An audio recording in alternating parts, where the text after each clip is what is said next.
La vraie vie, c'est oser entreprendre. B2B avec Groupe Mutuel.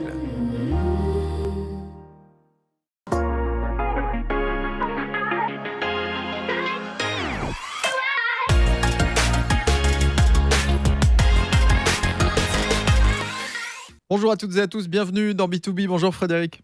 Bonjour Vincent, un saut dans le monde digital aujourd'hui, ou le monde numérique, comme disent certains, le terrain de jeu des géants américains, du web, des influenceurs. Alors comment s'y retrouver? Comment s'y faire entendre quand on est une entreprise? Toutes ces questions pour le directeur de l'agence digitale Idéative, qui fait aussi partie, cette agence, du groupe Point Prod. Nous parlerons donc aussi un peu de séries télé. Fabrice Léger est l'invité de B2B aujourd'hui.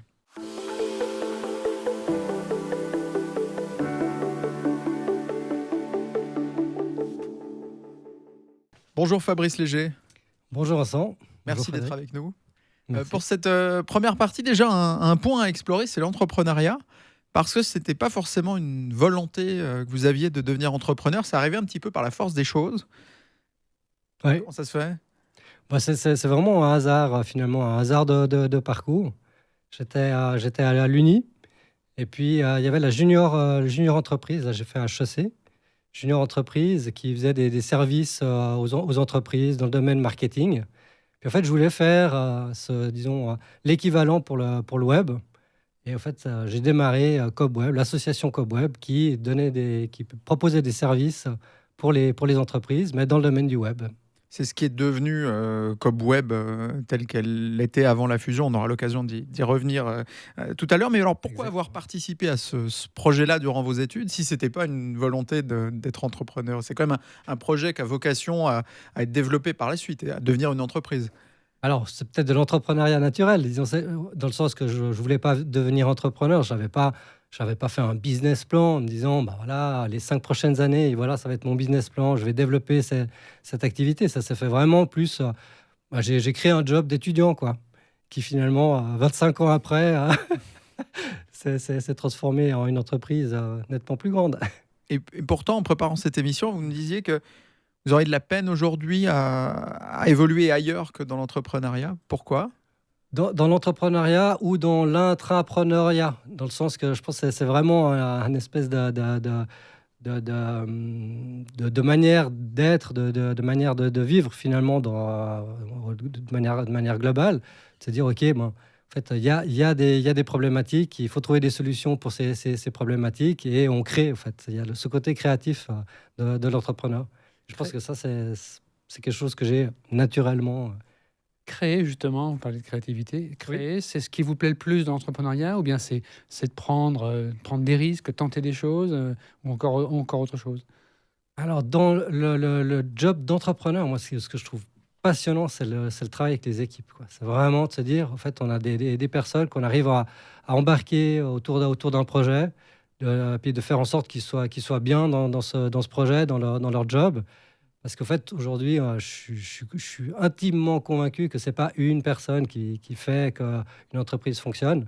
Et par contre, c'est un directeur ou des directeurs, dans mon cas, on est deux co-directeurs, en fait, qui ont la capacité d'avoir un certain pouvoir et puis de finalement déléguer le pouvoir aux personnes de manière suffisamment bienveillante et intelligente qui fait que en fait, l'entreprise avance. Est-ce qu'il y a une recette ou pour vous, il y a une technique particulière pour que ça fonctionne, pour que les équipes soient mobilisées, motivées?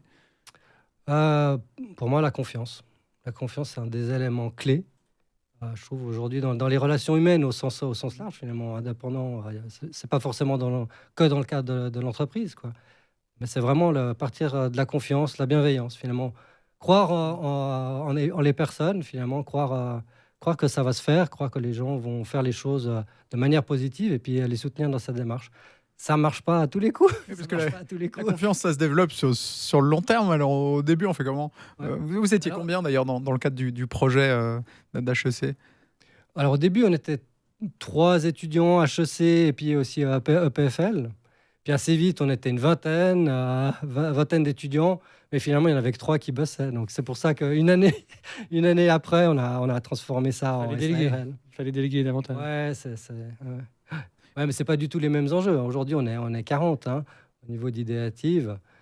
Ces 40 personnes, c'est pas les mêmes enjeux de management que quand on est 3 jeunes étudiants qui avons plein d'idées et puis qui créons un job finalement d'étudiants, quoi.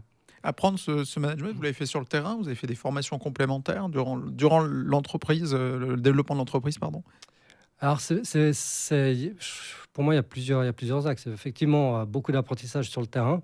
C'est pas à HEC qu'on vous apprend à ça, voilà, comment est-ce qu'il faut gérer une entreprise ou quoi que ce soit. Enfin, c'est pas, j'ai plutôt vu des chiffres que l'aspect vraiment humain, bien qu'on l'ait abordé, mais c'est pas dans ce cadre-là.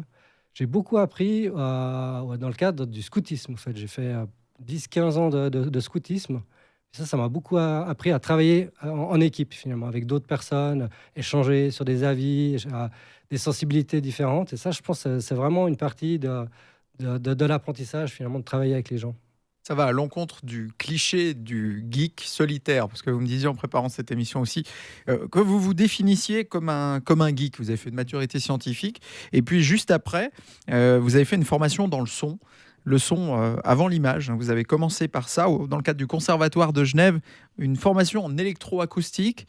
Ça veut dire quoi au juste? Faire sonner les machines, vous avez utilisé cette expression. Vous avez appris quoi? En fait, c'est un cours qui était... je ne sais même pas s'il existe encore, bon, ça fait un petit moment. Et c'était 3 ans en studio de musique, au fait. Et on enregistrait des sons.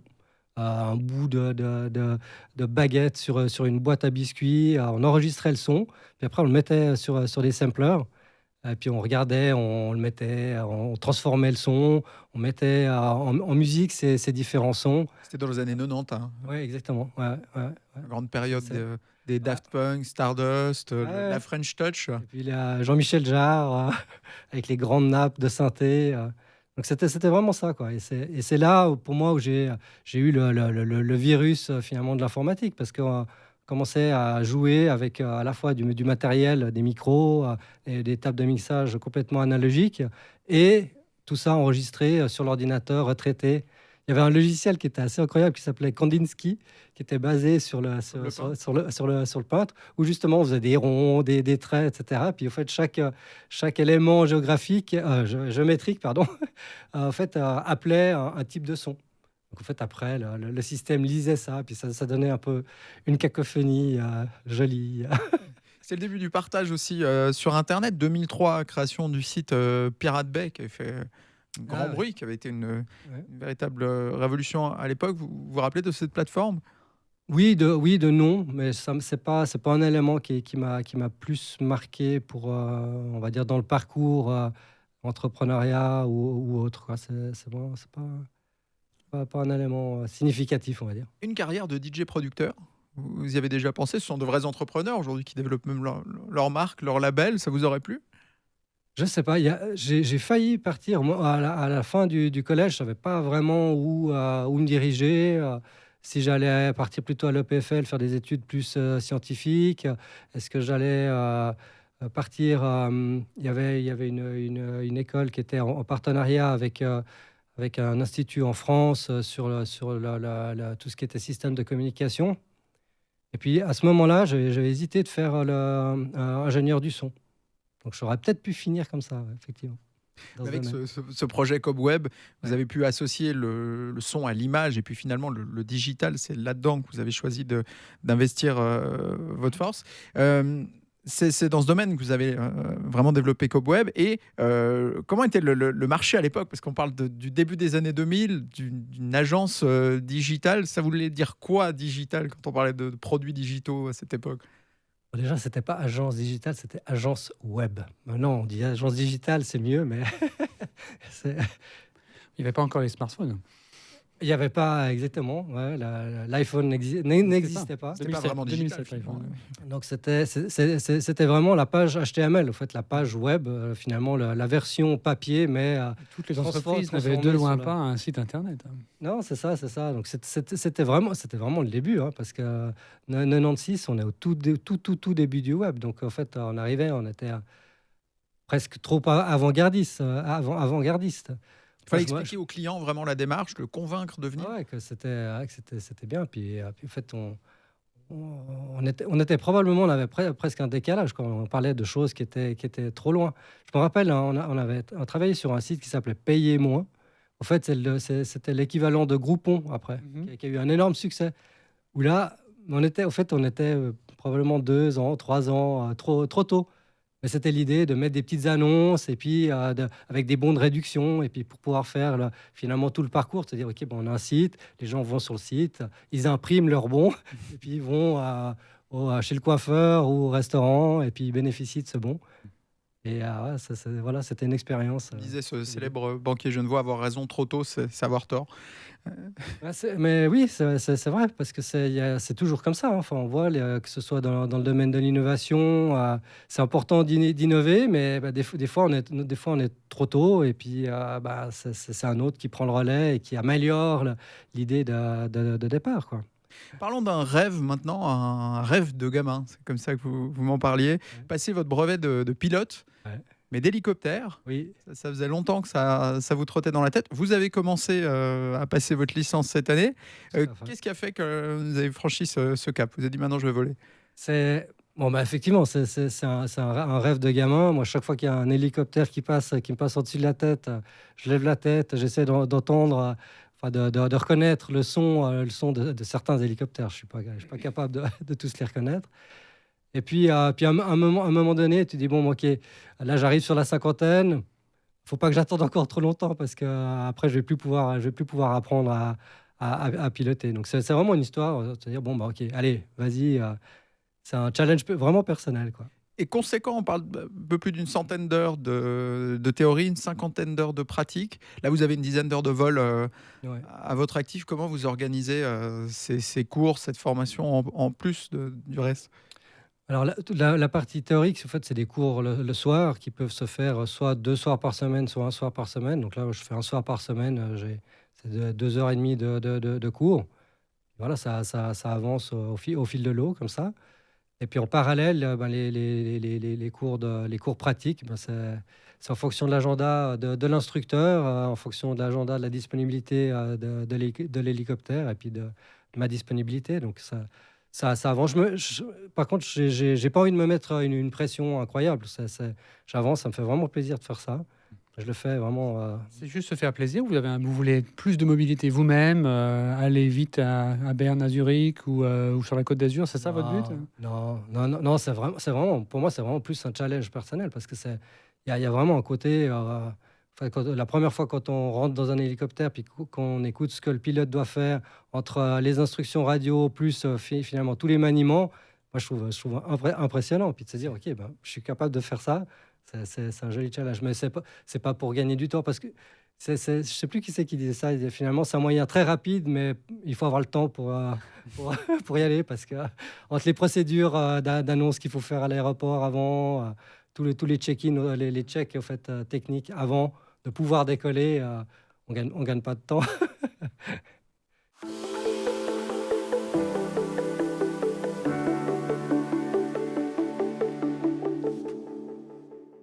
Fabrice Léger, vous êtes donc directeur associé de Idéative et aussi administrateur de Point Prod. On parle d'un groupe qui réalise 23 millions de francs de chiffre d'affaires à peu près. C'est une centaine de personnes au total. Alors, sans vous faire ombrage, Point Prod est un peu plus connu que Idéative, notamment du grand public, parce qu'il coproduit des séries comme Quartier des banques, qui a été diffusée sur la RTS. Bientôt une nouvelle série, Winter Palace, sur Netflix. On en reparlera dans un instant. Mais on va commencer par le digital et le rôle de votre agence, qui est donc née en 2018 de la fusion de Cobweb, on l'évoquait, et puis de Graph Miville.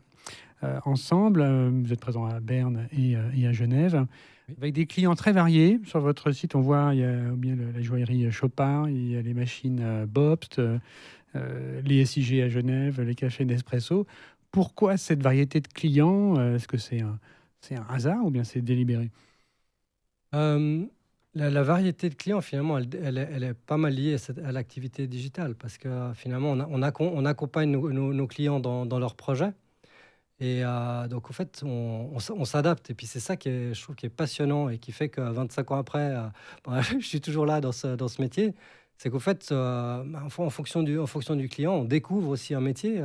Je me rappelle, l'hôpital La Tour, c'était un des premiers grands projets que j'avais suivi, où j'étais allé voir une opération directement au bloc-up pour comprendre, finalement comprendre comment ça se passait, parce qu'on travaillait sur l'intranet.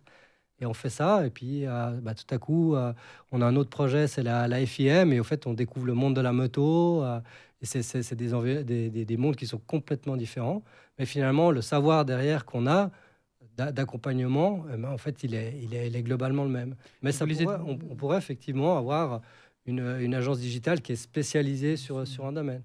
Est-ce que vous les aidez à vendre leurs produits ou surtout à communiquer, à se faire connaître? Alors, il y a, on va dire, au niveau digital, on a vraiment toujours ces deux cerveaux. Et puis, les projets sont aussi comme ça. Donc, on a des projets qui sont plutôt techniques, finalement, de maintenance de systèmes, où finalement, l'enjeu de communication, c'est plutôt le client qui le gère. Et on accompagne, finalement, on met à disposition les moyens de communiquer. Puis après, il y a l'autre volet qui est plus communication, où on accompagne vraiment le client dans un projet de développement d'une communauté sur les réseaux sociaux ou d'une communication via leur site. Fabrice Léger, connaissez-vous Aitana Lopez? Non, ça, désolé. C'est normal, elle commence à se faire connaître sur la toile.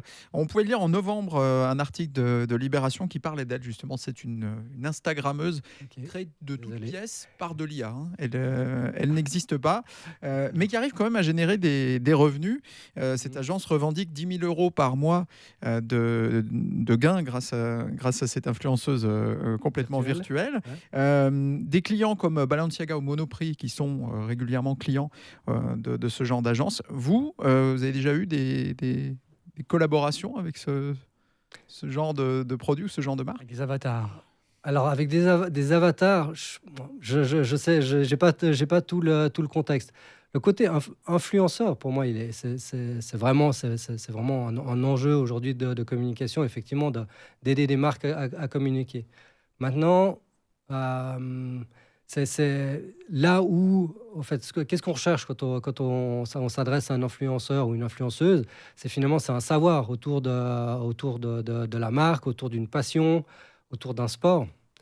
Donc, je suis assez convaincu que l'aspect humain compte énormément dans l'engagement, finalement, qu'on va avoir en face. Donc, à quel point des IA vont réussir à créer un engouement de la même manière qu'un humain pourrait partager des émotions? Peut-être que ça marche sur certains domaines. Donc, c'est pas la fin des influenceurs, ce genre de technologie? Moi, je pense pas. Alors, ça dépend de nouveau le type d'influenceur ou d'influenceuse, quoi. C'est un sportif, par exemple, ça peut être un influenceur ou une influenceuse, clairement. Et ça, c'est pas du tout la fin. C'est des personnes qu'on a plaisir à voir. C'est comme de chair et en os, ce que dit Vincent, c'est qu'une IA qui pourrait être créée de toutes pièces pour séduire les clients d'une entreprise, ça vous paraît pas forcément convaincant? En fait, ça dépend pas mal du contexte. Je pense que ça dépend des typologies aussi de produits qui sont vendus. De nouveau, avec l'IA, il faut faire attention là, au niveau des généralisations. Mais moi, je suis assez convaincu de cet aspect technologie et humain. Ça, c'est vraiment un point qui est, pour moi, qui est super, super important. C'est que la techno, c'est vraiment, on voit tout ce qu'on a aujourd'hui. Comme évolution, comme adaptation qui est relative à ces évolutions technologiques. Mais derrière, quand ça fonctionne, c'est qu'il y a des humains. Il y a aussi, pas que des humains, mais des moteurs de recherche, en particulier un qui est Google, qui est absolument dominant pour se faire connaître. On a besoin d'être bien référencé dans Google. Est-ce que c'est une bataille asymétrique? On arrive à toujours déjouer Google ou ça demande quel effort pour bien réussir à être visible par Google, qui génère souvent une grande majorité du trafic sur un site internet? Alors, Google travaille beaucoup sur ce qu'on appelle la long tail aussi. Donc, en fait, on peut avoir un marché de niche qui est assez facilement, finalement, se fait voir on va dire, dans le monde Google, parce qu'en fait, il est pertinent. En fait, le moteur de recherche... Pertinent, ça veut dire quoi pour Google? Ouais, c'est ça. Mais en fait, là, il y a des algorithmes assez intelligents qui calculent finalement le degré de pertinence entre la publicité ou finalement l'environnement sémantique autour d'un site et réellement ce que le site présente. Donc, si ça c'est cohérent, en fait, Google va donner la valeur à ce site ou à ce produit. Ça veut dire à qu'il nous faut d'aider, de faire avancer les justement choses. d'aider, et c'est ça qui vous fait vivre. Ça coûte combien d'être bien référencé? Est-ce qu'on peut mettre un montant minimum pour que ce soit une PME ou une très grande entreprise? Non, parce que ça dépend beaucoup finalement du contexte concurrentiel. Si vous voulez, je sais pas, vendre des chaussures et puis que vous avez certaines marques qui sont en concurrence avec vous, c'est plus compliqué qu'un nouveau produit qui n'existe pas, et puis vous lui donnez un nom sympa, et puis en fait, c'est le bouche à oreille qui fonctionne. Donc, ça va vraiment dépendre. Il y a un coût finalement d'atterrissage, finalement, d'atterrissage sur le site. Et évidemment, plus il y a de la demande, plus les prix montent. Ça, ils savent très bien faire, très, très bien calculer. Mais est-ce qu'on peut faire sans un moteur de recherche? On pourrait se moquer des moteurs de recherche, pas optimisés pour ça. On peut vivre sur la toile. Se moquer, sans ça. attention ce qu'on dit. Non, mais on pourrait avoir, on voit des petites entreprises aujourd'hui qui, au niveau de leur stratégie digitale, ont commencé finalement par des réseaux sociaux, LinkedIn, Instagram, TikTok. Ouais, bref, ils vont choisir un réseau social qui correspond à leur public cible, et puis faire de la promotion par ce biais-là et uniquement par ce biais-là, et vendre soit par le biais ces canaux-là, soit ramener sur un site. Vous voulez dire que les réseaux, c'est les plus grands concurrents de Google? C'est une forme de... Oui, oui. Bah, c'est pas pour rien qu'ils ont racheté un certain nombre de réseaux sociaux. Ouais, ouais, c'est clair. Ouais. Est-ce qu'on peut vraiment monétiser ce qu'on met sur un réseau social? C'est souvent compliqué. On ne peut pas directement vendre. Directement vendre, finalement. On amène quelqu'un vers la vente. Il faut rediriger la personne vers le site. Oui, bien sûr. Mais ça fait partie du business model on va dire, de ces systèmes. Hein. Et quelles compétences vous apportez-vous particulièrement dans tout ça?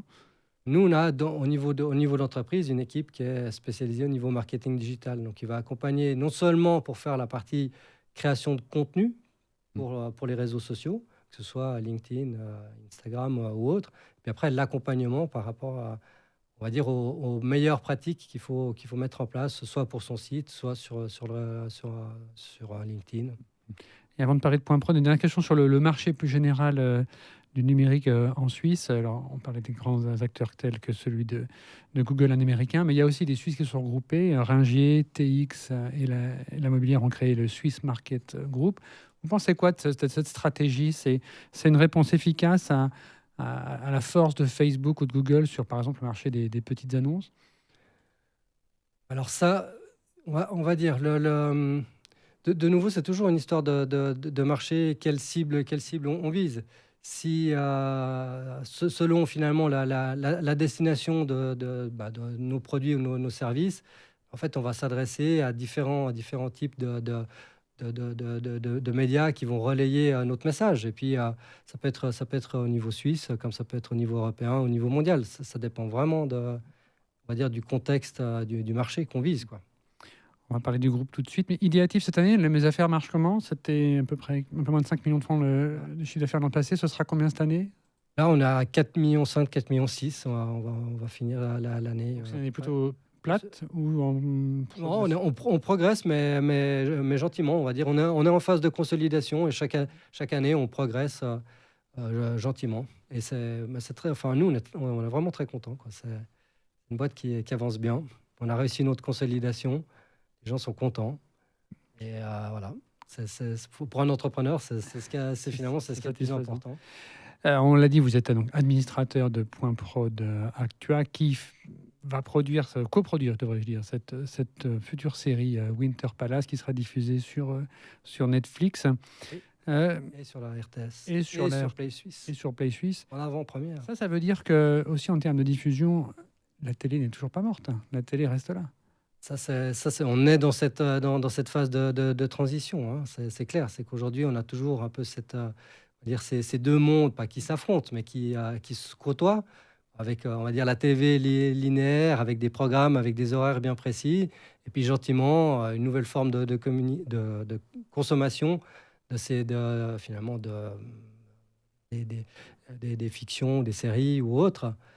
Et puis ça, on est dans cette phase de transition. Là. La RTS a on va dire, son programme complètement linéaire, et a la version Play Suisse, qui est le Netflix, entre guillemets, de Suisse, quoi. Cette collaboration, elle aurait pu être possible sans l'Alex Netflix? Alors, la Lex Netflix, c'était on va dire un accélérateur au bon moment. C'est un peu, il y avait l'alignement des planètes. Le projet Winter Palace, ça fait plus de 5 ans qu'il est, Ce serait fait de toute façon. qu'il est en gestation. Et puis, voilà, les discussions avancent, les scénarios s'adaptent, l'idée se précise. Et puis, la RTS nous a soutenus à hauteur de 7 millions sur ce projet. Ça montre qu'au fait, le projet est sérieux, il est soutenu. Et au fait, Netflix, grâce notamment la Lex Netflix, vient compléter le financement d'un projet comme ça. Vous y mettez plus que 7 millions chez Point Prod? Le budget, il est plus grand que 7 millions. Mais ça c'est ce que met la RTS. Hein. Mais donc la RTS, vous... Point Prod, en fait, son job, c'est de trouver le financement, de monter le financement. C'est vraiment le rôle d'une boîte de production, c'est qu'on prend une idée, et puis déjà, on sélectionne cette idée, et puis on trouve les bons financements pour réussir à réaliser cette idée, et puis les bonnes personnes pour... mettre en scène. Rapidement, parce que le temps passe vite. J'ai lu qu'il y avait une part majoritaire de financement suisse, mais je ne sais pas si c'est 51% ou 90%. Ça, je ne peux pas communiquer, mais c'est une part majoritaire. Ouais. Majoritaire, très bien. Ouais.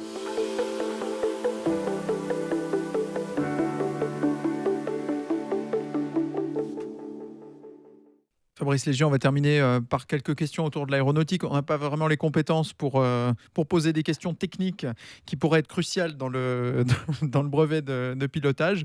Mais enfin. Alors, ce n'est pas tout à fait un hélicoptère, mais quelle personnalité politique suisse de premier plan et bientôt à la retraite s'est illustrée en se faisant interpréter en plein vol par l'armée française? Alain Berset. Bravo. Ah ouais. Là, on part dans le cinéma. Si vous deviez choisir un film, ça serait plutôt Top Gun, le dernier, Maverick, ou Aviator, sorti dans les années 2000 avec Leonardo DiCaprio dans le rôle du célèbre Howard Hughes. Alors plutôt Top Gun parce que je le connais plus. Ouais. Vous vous souvenez du MH370 ? Il s'est volatilisé en 2021 après s'être envolé de Kuala Lumpur. Plus de 240 personnes à bord. On ne sait toujours pas où il est. Mais vous avez une idée ? Ah non. Mais ça, c'est des événements que je n'arrive pas à comprendre. Parce qu'en fait, chaque avion a un transpondeur. Et comment ça se fait que tout à coup, on disparaisse Il y a des choses que, à mon niveau, je ne m'explique pas vraiment, en fait. Il y a une série qui lui est consacrée sur Netflix, d'ailleurs. Et on va terminer avec Flight Simulator, le logiciel édité maintenant depuis plusieurs dizaines d'années par Microsoft. Vous l'avez déjà utilisé ? Non. Mais je me pose la question pour l'apprentissage de certains mouvements, finalement, de travailler sur du simulateur. On entend parfois que c'est utile pour les vrais pilotes, ça peut être le cas ? Oui, ça peut être le cas pour, en fait, notamment pour les commandes ou pour on va dire, certains mécanismes. Mais en discutant avec mon instructeur, il y a aussi des défauts. C'est qu'en fait, des personnes qui commencent le brevet de pilote hélico ou avion, qui ont fait du simulateur, qui sont super bons dans le simulateur, en fait, ils peuvent faire faux aussi parce que c'est pas la même sensibilité, c'est pas la même chose quand on est dans la vraie vie. Donc je pense que ça peut aider pour certains éléments. Ouais. Merci beaucoup, Fabrice Légier. Mais avec plaisir. D'être venu sur le plateau de B2B pour la première émission diffusée en 2024. Merci Frédéric. Merci Vincent. Rendez-vous la semaine prochaine pour de nouvelles rencontres. Portez-vous bien et à bientôt.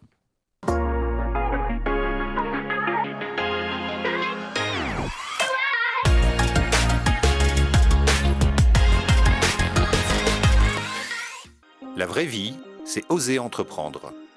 B2B avec Groupe Mutuel.